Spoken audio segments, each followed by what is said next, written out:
সার সংকট নিয়ে বিস্তারিত আরো জানাতে লালমনিরহাট থেকে যুক্ত হচ্ছেন মাজহারুল ইসলাম বিপু। বিপু, বর্তমানে লালমনিরহাটে সারের সরবরাহ কেমন দেখছেন? কৃষক কি সরকারি নির্ধারিত দামে আসলে সার কিনতে পারছে কিনা সে সম্পর্কে একটু জানাবেন।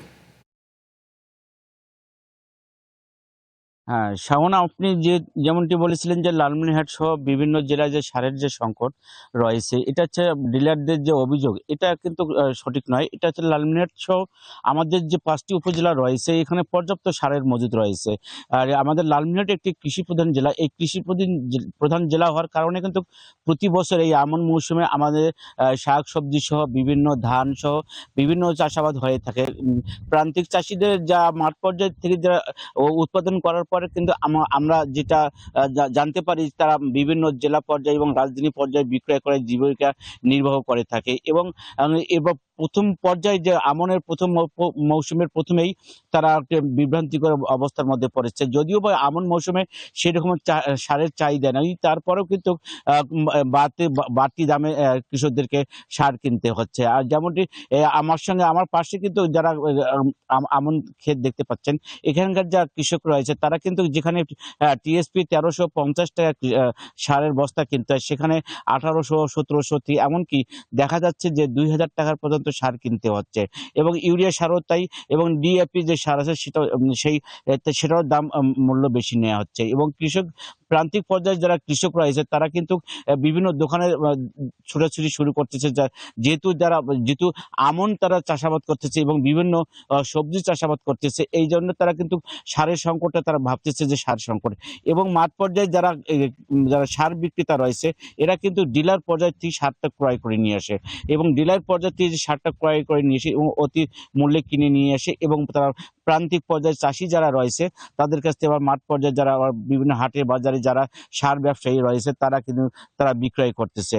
এবং কৃষি বিভাগের পক্ষ থেকে বলা হচ্ছে যে জেলায় সারের পর্যাপ্ত মজুদ রয়েছে।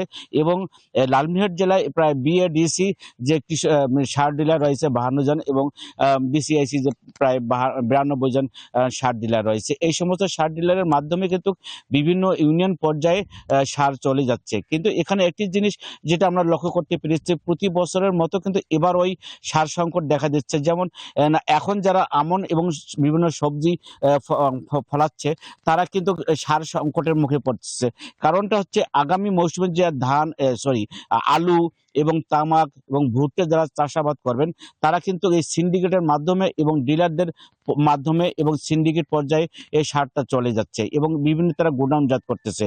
এই সিন্ডিকেটের কারণে কিন্তু এই সার সংকটের সৃষ্টি হচ্ছে। আমাদের লালমনিরহাট জেলায় যেখানে বাফার গোডাউন রয়েছে, আমরা গতকালকেও দেখেছি, এবং পর্যাপ্ত সারের মজুদ রয়েছে। কৃষি বিভাগের পক্ষ থেকে কিন্তু সারের পর্যাপ্ত মজুদ রয়েছে বলে জানাচ্ছে। এবং কৃষি বিভাগ আরেকটি বলা নিশ্চিত করেছে, তারা মাঠ পর্যায়ে বিভিন্ন টিম কাজ করতেছে। সেটা হচ্ছে যারা অতিরিক্ত মূল্যে সার বিক্রয় করতেছে তাদেরকে আইনের আওতায় নিয়ে আসতেছে, বিভিন্ন জরিমানা করতেছে। এবং পাটগ্রাম, হাতীবান্ধা এবং কালীগঞ্জ উপজেলা যে রয়েছে, এবং এটা লালমনিরহাটের সীমান্তবর্তী জেলা হওয়ার কারণে কিন্তু এই সমস্ত সীমান্তবর্তী উপজেলাগুলোতে সারের সংকটটা বেশি দেখা দিচ্ছে। এবং কৃষক পর্যায়ে তারা বলতেছে যে প্রতি বছরে তারা কিন্তু ধানের যে ন্যায্য মূল্য, তারা কিন্তু ন্যায্য মূল্যটা পায় না, এবং যদি উৎপাদন খরচটা তাদের বেশি আসে তাহলে তারা ক্ষতিগ্রস্ত হচ্ছে। এবং একজন কৃষকের একজন জমি চাষাবাদ করতে প্রায় ১০,০০০ থেকে ৮-৯ থেকে ১০,০০০ টাকা তারা গুনতে হচ্ছে। এবং সেখানে কিন্তু কীটনাশক এবং সার সহ এবং মজুরি মূল্য বেশি হওয়ার কারণে কিন্তু তারা হিমশিমের মধ্যে পড়েছে। তাদের একটাই দাবি যে তারা যদি কীটনাশক সহ এবং সারের এবং যদি ন্যায্য মূল্য পেত, তাহলে কিন্তু তারা ধানের একটু তারাও ন্যায্য মূল্যটা পেত বলে তারা মনে করতেছেন। এই ছিল আমার কাছে সর্বশেষ। বিপু, আপনাকে ধন্যবাদ। সার সংকটে বিস্তারিত জানছিলাম লালমনিরহাট থেকে।